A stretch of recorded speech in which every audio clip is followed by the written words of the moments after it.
Hi, I'm Bethany Clark. I live at 56 Sprucewood Drive. In the fall of 2007, I was a freshman at Gilford High School, and I remember I had braces. I chopped off all my hair, so I had a little pixie cut that I thought was the best thing ever. I walked into school, got plenty of compliments, but as soon as I went to my locker to open it up, I remember I heard two boys behind me, and they were talking about my hair. And one of them said to me, "Hey, are you a boy?" And to this day, I still remember that moment as one of pure terror. I can't describe it in any other way. I didn't report the incident because I was so scared. I didn't know these boys, and I felt pretty threatened on one of my first days of school in Gilford. I was just thinking, in terms of this issue, we want people to feel safe, and I think that probably the school district has come a long way since that time period, but I think we also still have a long way to go. And one way we can start is with inclusion in the bathrooms, and now I'm an instructor at UNH, and they've done some really good education initiatives with the teachers there. So like I attended a panel of transgender students, and they told the instructors how they'd like to be treated in the classroom, and that was so helpful to me, to including them on a daily basis, supporting them, and really educating the other students about how they are. So I think something like that in Gilford would really be helpful, to just have more of an awareness and education around this whole issue. I don't think it's just the bathrooms. I think it's a whole, like, it's a culture shift, right? And it's going to be painful sometimes, but I think we can work through it. So yeah, I'm in support of the policy.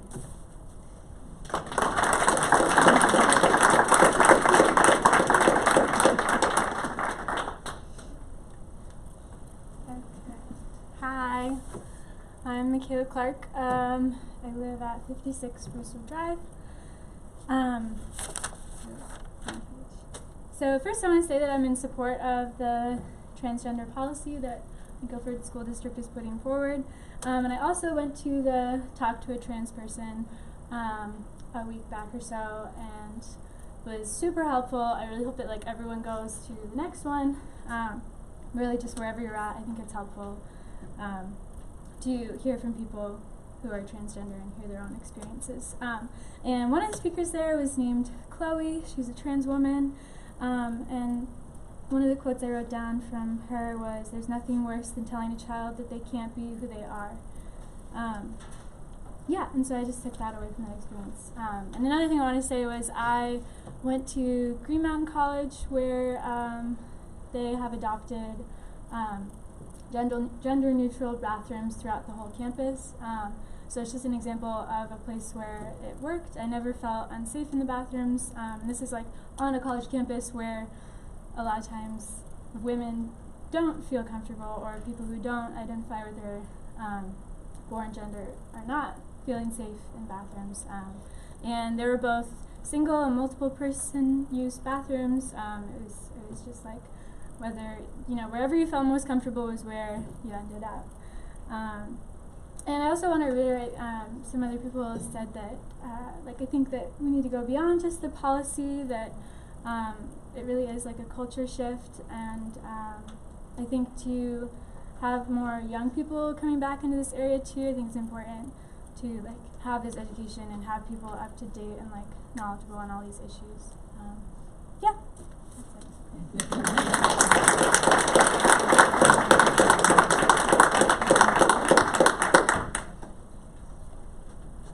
Anybody else?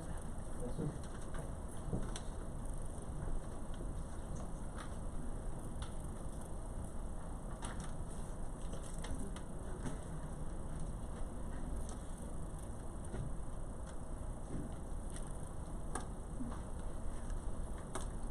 Get to stand this time.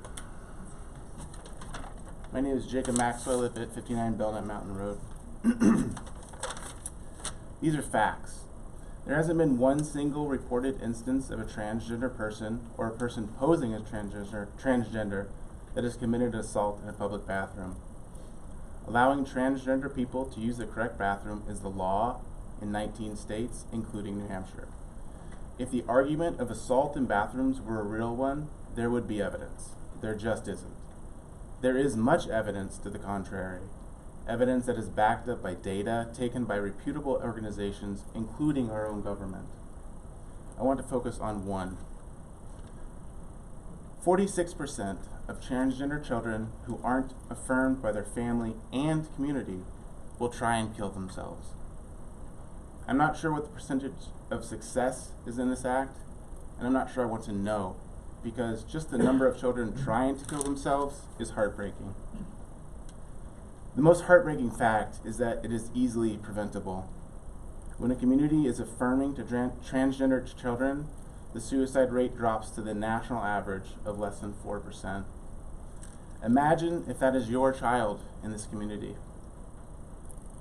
What do you do with that knowledge? All the weight of that statistic is being carried by my wife and I. It is an unsustainable amount of pressure. There has to be community support for our kids will die. What is a community to a child? It's school. Every day that this policy is not passed is harmful to my family. Every day that teachers are prohibited from using and explaining the word transgender is harmful to my family. Every time I have to be here is harmful to my family, because it means that my wife and I are still the only protection for my daughter from a cruel world that seems to be saying, you shouldn't exist. This issue has dominated every public meeting this board has had this school year, and I'm disappointed that this issue is not on the agenda for this meeting. I'm not sure why it isn't. I don't know how the process works exactly, but not having it on the agenda ensures this debate will drag on into next year. Maybe that's the point. Whatever the reason is for not following the law is harming my family. I encourage the board, when it does decide to take action, to base its decision on facts and not fear, follow the law, or face the consequences of breaking the law. And I also encourage everyone here to wait out the whole process, because there's another speaking at the end, and it's always helpful to hear everything. Thank you.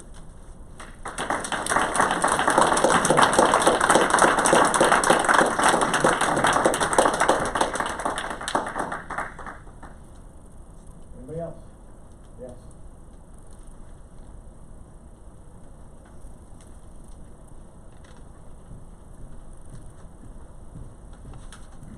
My name is Amber Latour, and I live at 61 Pinecrest Drive in Gilford.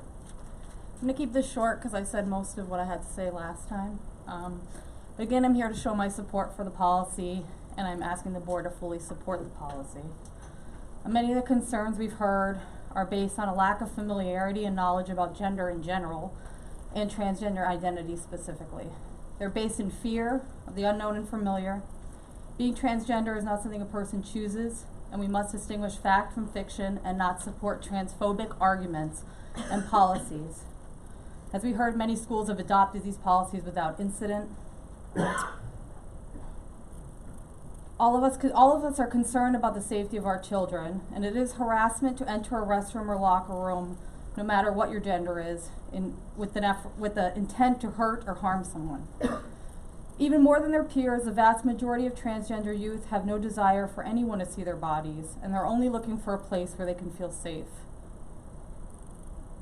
Tomorrow there's an event to learn more about the Choose Love program that's being used in our school district. Part of this program is feeling and showing empathy and compassion for others and creating a safe school, a learning environment where children feel secured and nurtured. In the spirit of this, I'm asking the board to please choose love over fear and support this policy. Thank you.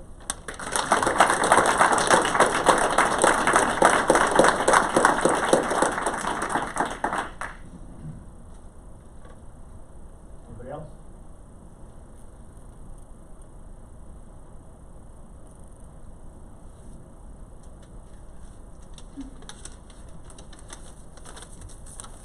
My name is Abbie Maxwell, and I live on Belknap Mountain Road.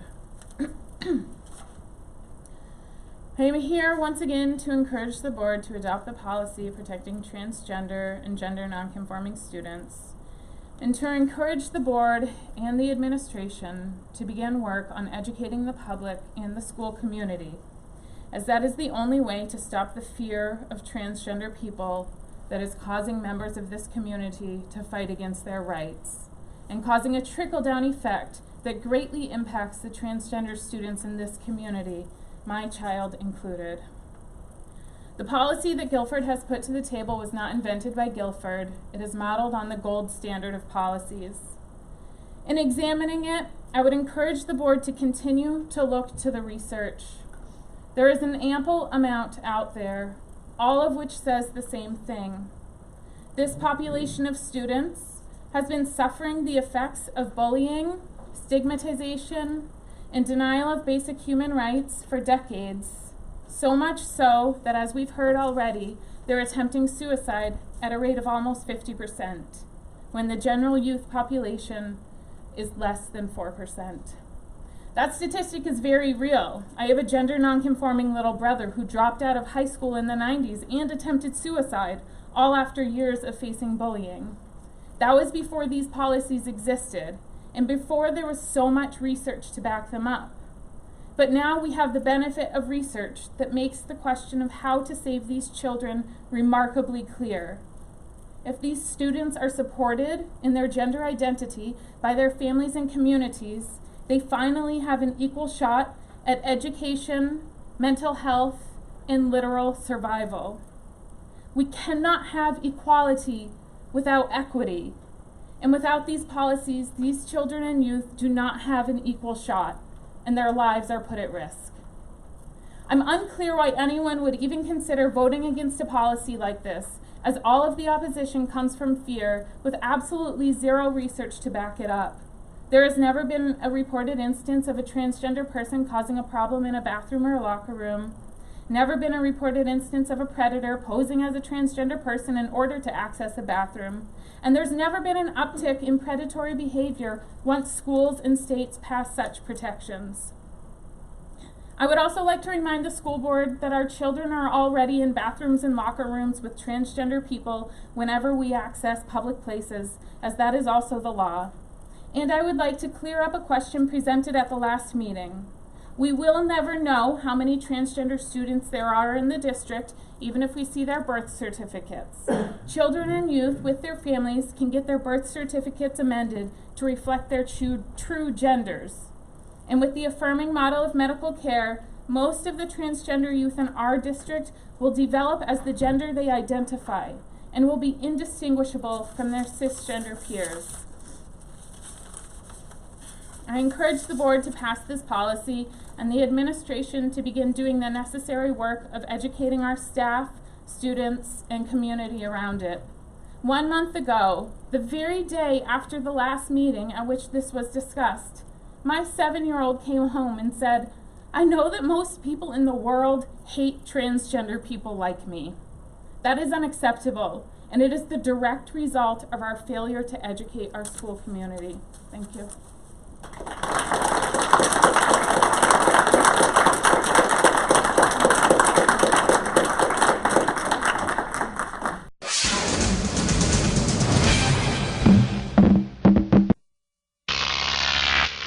Croc TV.